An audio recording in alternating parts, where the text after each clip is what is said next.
Hello, this is not a review, it is just me looking at a thing and talking about it. This is the Gundam model that I most recently finished. It is the P-Bandai or Premium Bandai exclusive Hyaku-Shiki Crash. Hyaku-Shiki Crash did not ever get animated or has not been animated yet. It's not from any show or movie. It's actually from a short web novel, like web manga almost, but it didn't even have any illustrations from what I've seen originally officially. They added stuff later to go with the model that they made from it. The model itself in real life is derived from Hyaku-Shiki Kai, which is in turn derived from Hyaku-Shiki 2.0. This is all relatively new stuff that I learned after purchasing the thing and with the help of viewers who watched me build this live over on Twitch on Gundam Sundays and Gundam Mondays.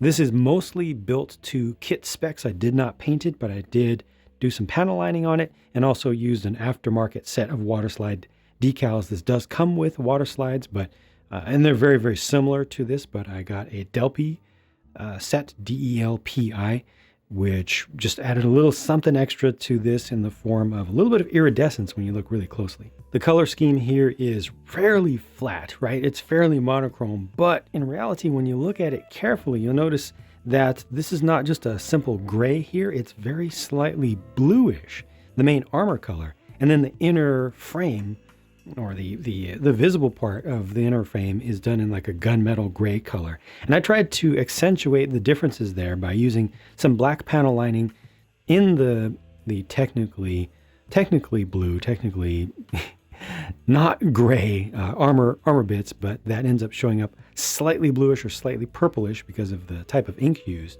And then I used brown for the panel lining in the body and in the frame. If you look down in here, you see that a little bit more, just to get it to pop just ever so slightly more. I don't know how successful I was at that. I'm still very much a Gundam noob. I very much recognize that. And some of the panel lining, like down in the feet, that got a little bit dirty there. Honestly, that should be just cleaned off completely because, what I should do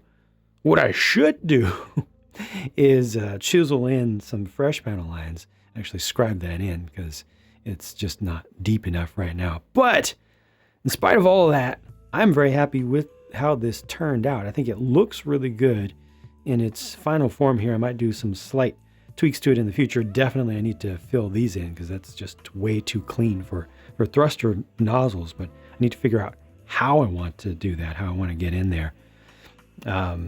The wings back here are fully articulatable. You can also articulate the thrusters around. However, the model on the whole, let me just point out one other thing that I did to be a little bit different. The panel lining for these cables, which is also matched up on the top. So there's a little bit underneath. You can just barely see it under there, but also up on top. I did with blue, combination of blue and gray, but mostly blue.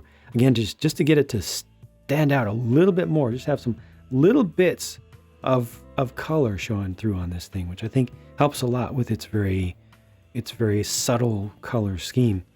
This does have articulatable fingers, not fully articulatable, but fairly articulatable.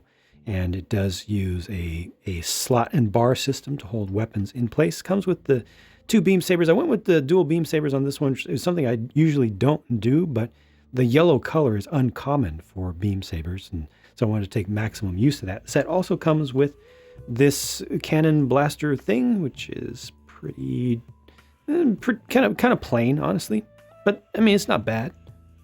It looks decent. These side bits on it are interesting because you can see that they are articulated up here. You can rotate them down, but you can also rotate them this way, and that will turn them, just popped that off.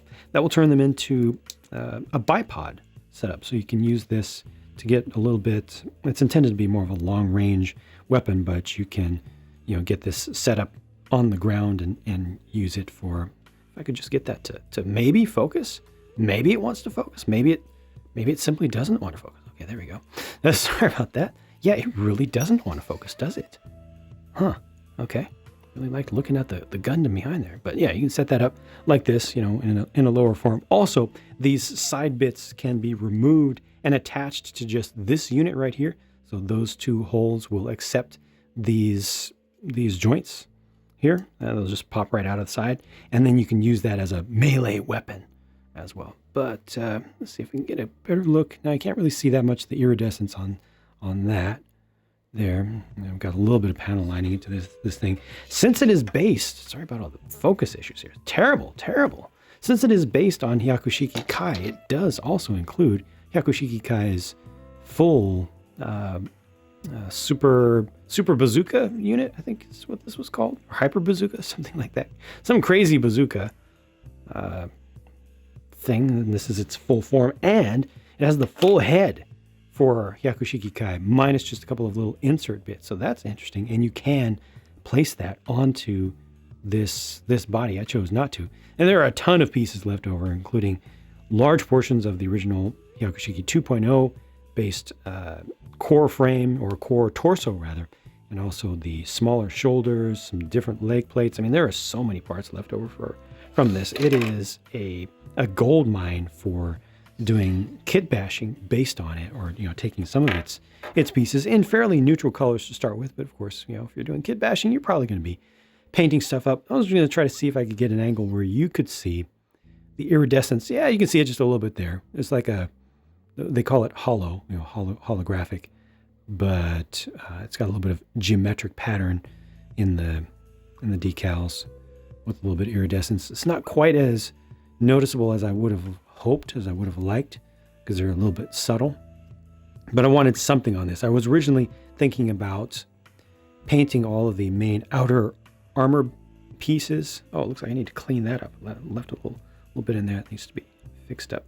I was thinking about painting them over with a little bit of color change, just a very slight, very subtle layer of iridescence, a very, very pale iridescence, keeping most of the color there, but almost doing it as a bit of a top coat. I decided against that because I wanted to get this thing built, and I'm just not ready to do painting, especially not experimental stuff just yet. And I needed to get this thing done in time for my 1-year Gundam anniversary, which had started as of the time of the recording of this video right here, building my PG Unleashed RX-78-2, of course. But that's it for this one. I like the looks of it. Oh, one thing I was going to say definitely negative about it. The torso has almost no articulation whatsoever down inside of there. It's a very, very static torso. It definitely does not match expectations, modern day expectations for a full-sized MG kit. None of that in their moves. So it's a very static model compared to what I'm used to. It's also a little bit lacking in ankle articulation. These ankles are fully flexed right here. You can't really make that come up any farther. So if you want to do something really extreme with this, getting it down into a squat or something, you have to be pretty creative.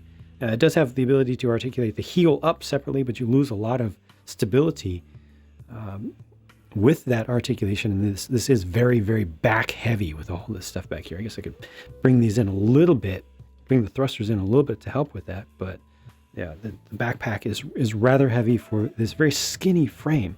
It has long feet, which help a bit, but they're narrow. And yeah, just all in all, not the best suit for as a model for posing, but looks really good. I'm happy with it. I'm happy to have gotten it. I've wanted it since I first saw that it existed. I got it built. Maybe I'll touch it up a little bit in the future, but there you go. That's it. Thank you for watching, and I will keep building and talk to you again soon.